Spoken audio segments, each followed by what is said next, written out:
Throughout much of contemporary history, inequality has often been likened to inclement weather. It is unpleasant and occasionally perilous, yet ultimately perceived as a natural occurrence. The prevailing belief was that markets would smooth out disparities over time, correcting themselves through economic growth. There was a tendency to dismiss inequality as something not worth dwelling on, especially while the overall economy continued its upward trajectory. However, one economist took a deceptively simple approach. He began to look beyond decades and instead examine centuries. Enter the world of financial history, where the intersections of money, power, and historical context reveal that nothing is ever quite as straightforward as it seems. This narrative revolves around the work of Thomas Piketty and how his research subtly dismantled one of the most comforting assumptions in modern economics, that capitalism inherently distributes wealth evenly over time. This is not merely a tale of ideological battles between left and right. It is an exploration of what transpires when data is meticulously scrutinized over extended periods, leading to the unraveling of conventional justifications for inequality. To delve into this question, Piketty drew an essential distinction, a concept that seems straightforward at first glance yet transforms one's understanding upon deeper reflection. He separated labor from capital. Labor signifies what one earns through work, wages, salaries, and income directly linked to effort and hours spent. On the other hand, capital encompasses what one possesses, assets generating income simply by existing, land, housing, stocks, businesses, and bonds. This distinction reveals a subtle asymmetry inherent in our economic system. Labor has its limits. There are only so many hours one can work each week. Productivity can only be enhanced at a certain pace. Consequently, income associated with labor tends to grow slowly, if it grows at all. In stark contrast, capital does not face such constraints. It accumulates effortlessly and does not require one to exert more effort in subsequent years. There is no need for negotiations or skill upgrades. It merely needs to exist. It is here that Piketty introduced an idea that consistently followed him, a notion often distilled into a catchy phrase yet frequently misunderstood. When the average return on capital consistently surpasses the growth rate of the economy, wealth accumulated over time grows faster than earnings generated in the present moment. Although this assertion may seem technical at first glance, its underlying reality is quite straightforward. If you already possess assets, your wealth typically expands at a rate swifter than that of the economy itself. Conversely, if you lack such assets, you find yourself in a perpetual race to catch up with something that continuously drifts further away from your grasp. This phenomenon does not arise from conspiracy. It is simply arithmetic at play. Over an extended period, this arithmetic prevails decisively. The implications of this dynamic are profound and far-reaching as they shape societal structures and influence individuals' trajectories in life. As long as capital continues to outpace economic growth, a trend observable throughout history, the cycle of inequality will perpetuate itself relentlessly. Understanding these mechanisms provides vital insights into contemporary economic challenges as society grapples with questions surrounding equity and access to opportunities. Recognizing how wealth accumulates can inform discussions about policy interventions aimed at addressing disparities and fostering a more inclusive economic environment for future generations. Piketty illustrated that the dynamics of wealth distribution are not merely theoretical constructs. They have been repeatedly observed across various nations and epochs throughout history. Prior to the 20th century, inherited wealth played a central role in shaping economic landscapes. The upheavals caused by wars and political shifts led to a temporary decrease in inequality. However, as economic growth slowed down and capital began to recover, the old paradigm reemerged with vigor. The evidence presented did not suggest a fleeting disruption. Rather, it pointed towards a persistent trend. This is precisely why Piketty's work resonated so deeply upon the release of Capital in the 21st century. It subtly challenged one of the foundational narratives that contemporary societies tell themselves, that inequality primarily stems from individual efforts, skills, or merits, and that markets inherently reward contributions rather than mere ownership. Piketty was not denying that markets generate wealth. Instead, he demonstrated that markets are exceptionally proficient at preserving and amplifying existing wealth, particularly during periods of sluggish economic growth. When growth is robust, wages can rise in tandem with capital accumulation. Conversely, when growth decelerates, capital continues to assert its influence while labor tends to recede into the background. This is where the human implications begin to surface dramatically. Rising housing prices tend to favor property owners over renters. Meanwhile, surges in stock market values disproportionately benefit those who already possess assets. The significance of inheritance increases when returns on investments outpace wage growth. Opportunities become less reliant on talent and more contingent on timing. Specifically, whether one was born before or after assets became prohibitively expensive. For most of the 20th century, mainstream economic theories were predominantly fixated on growth metrics, productivity levels, output rates, and efficiency gains. The prevailing wisdom suggested that if the economic pie expanded, eventually everyone would receive a larger slice. Inequality was often dismissed as a temporary condition, a developmental phase, or an incidental effect of progress that would self-correct over time. The power of compound interest does not hinge on how hard one labors. It operates independently of effort. This stark reality is what stirred unease among individuals across a spectrum of ideologies. Critics perceived Piketty's findings as overly pessimistic and deterministic, dismissing innovation and mobility as forces for change. They argued that new technologies, emerging industries, and entrepreneurial endeavors would inevitably disrupt entrenched fortunes, and sometimes they do. However, the essence of Piketty's thesis was not a denial of mobility's existence but rather an assertion that at a systemic level, it does not negate the underlying trends at play. Exceptional stories do not define average outcomes. They are mere outliers in a broader narrative. Supporters of Piketty saw an entirely different perspective. A long-term map detailing the intricate interplay between money and power over time, and how easily comforting narratives are constructed when we focus solely on brief intervals. When examining only the post-war economic boom period, inequality may appear to be a resolved issue, yet this superficial analysis overlooks deeper structural realities that persist beyond such short timeframes. By understanding these complexities within historical contexts, one can grasp how ingrained inequalities continue to shape our socio-economic fabric today. In summary, Piketty's insights compel us to confront uncomfortable truths about wealth distribution and its implications for society as we navigate through modernity's challenges. The interplay between capital accumulation and social mobility reveals a landscape fraught with tension, a reminder that while individual success stories exist, they often mask broader systemic issues that require critical examination and thoughtful engagement from all corners of society. When viewed from a broader perspective, the concept of inequality takes on a more structural appearance.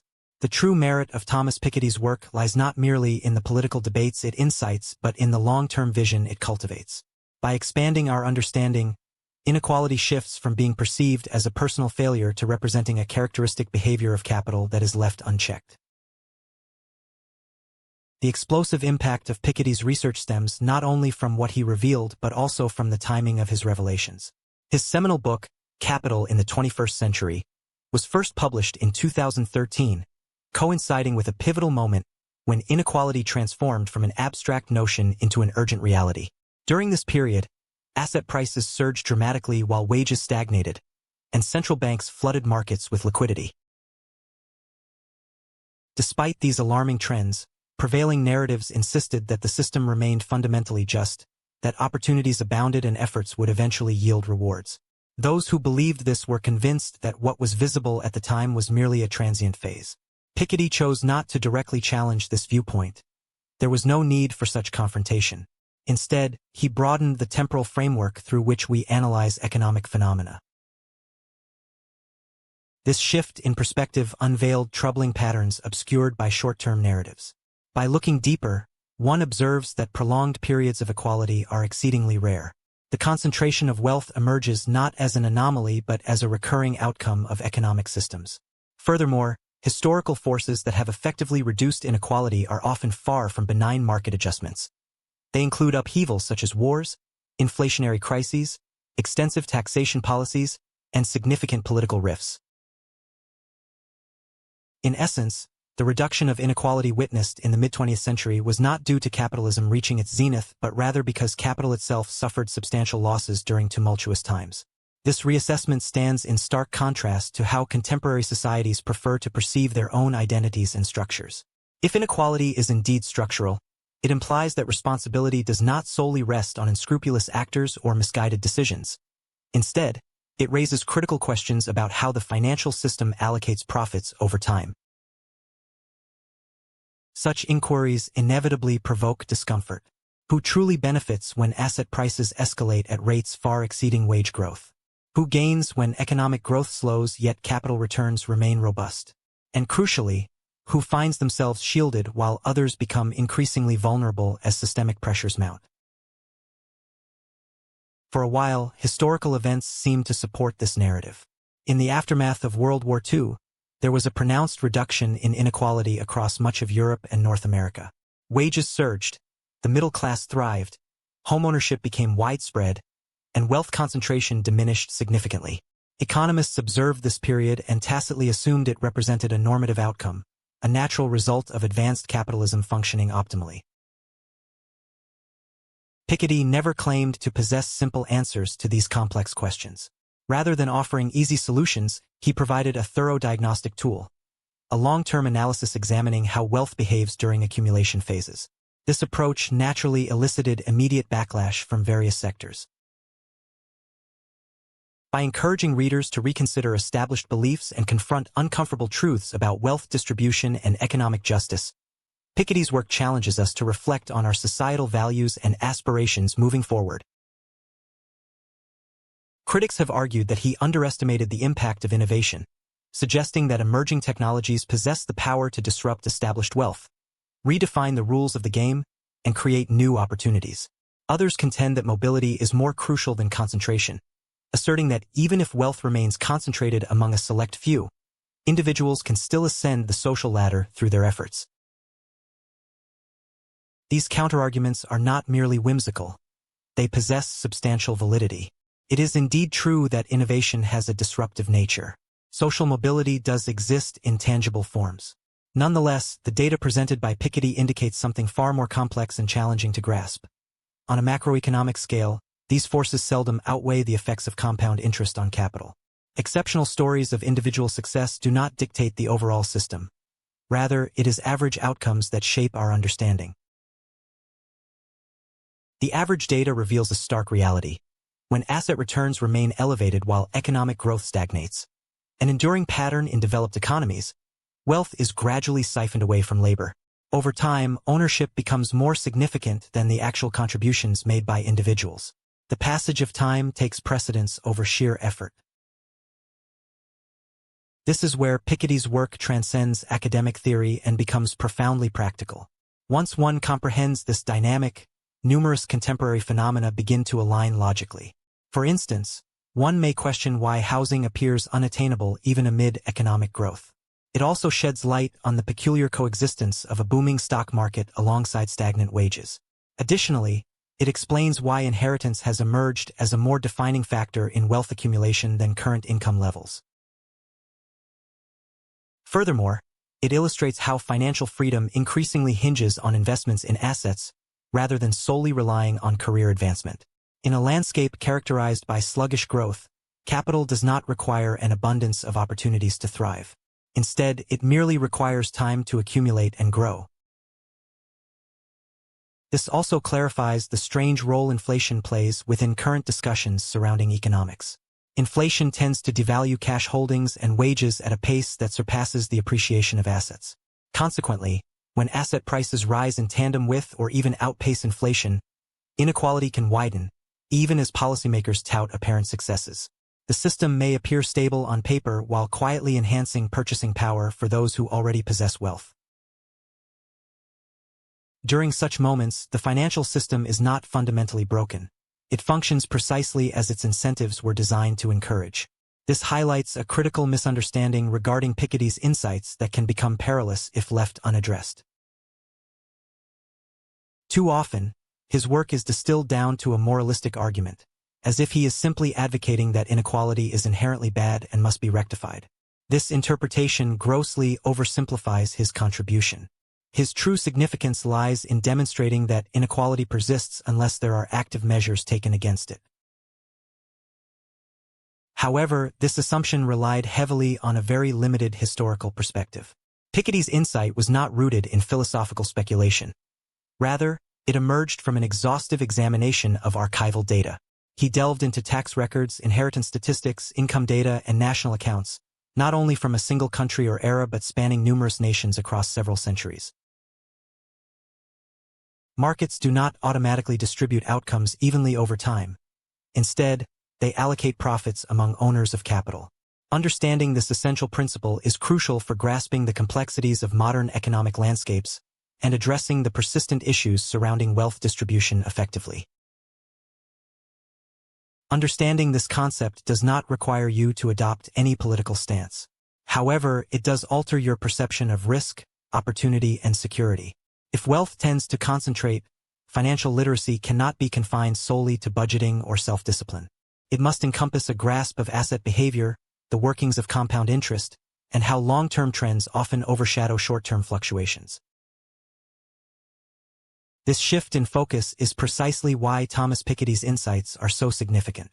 He has redirected the conversation from merely questioning the existence of inequality to probing how that inequality perpetuates itself over time.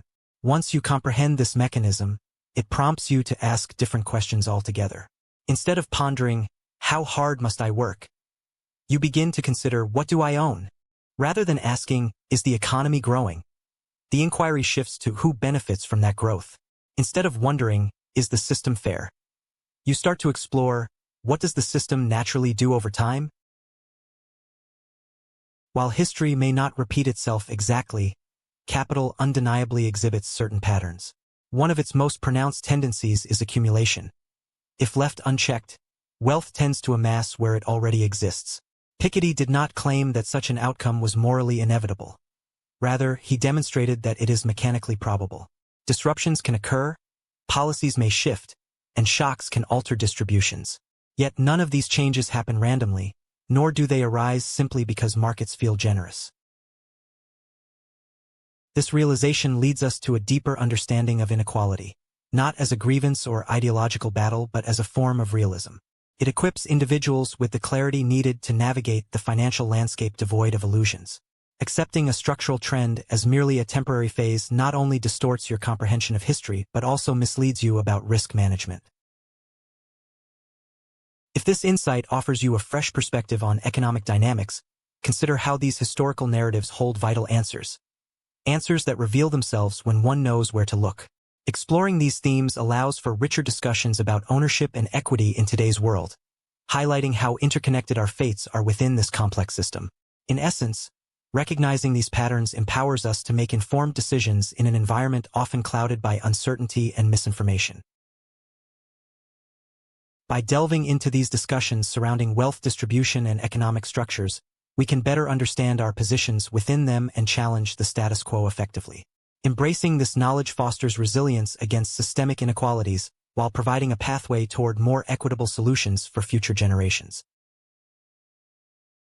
By weaving together this extensive tapestry of information, Piketty revealed an entirely different narrative regarding wealth distribution.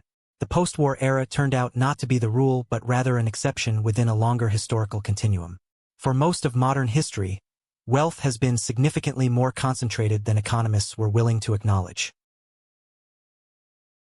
As Piketty's findings gained traction, they forced both scholars and policymakers to confront uncomfortable truths about economic structures and their implications for society at large. The patterns he unearthed indicated that without conscious efforts towards equitable policies, societies risk falling back into cycles of disparity reminiscent of earlier eras marked by extreme concentrations of wealth. In essence, Piketty's work serves as a powerful reminder that understanding economic history requires more than short-term analysis. It demands a long-view perspective capable of illuminating trends that are otherwise obscured by fleeting moments of prosperity or decline. Only through such rigorous examination can we hope to grasp the complexities underpinning wealth distribution, and perhaps identify pathways toward greater equality in our increasingly interconnected world. The 19th century, characterized by the novels of renowned authors and the rapid industrial expansion, was not a tale of burgeoning opportunities for everyone. It represented a landscape dominated by inherited wealth, where ownership of capital held far greater significance than labor itself. The significant reduction in inequality observed after the onset of the First World War was not a result of markets suddenly becoming equitable. Rather, it stemmed from the destruction of capital. Wars obliterated fortunes, inflation erased debts, and taxes surged dramatically as governments intervened on an unprecedented scale. Equality emerged not through gentle persuasion but via forceful upheaval. Once these disruptive forces began to wane, inequality resumed its age-old pattern of resurgence. Herein lies the pivotal inquiry posed by Thomas Piketty, one that has stirred discomfort among many. Why does wealth tend to concentrate over time, even within democratic and market-oriented societies? This is not merely a moral quandary but a mechanical one that calls for deeper examination.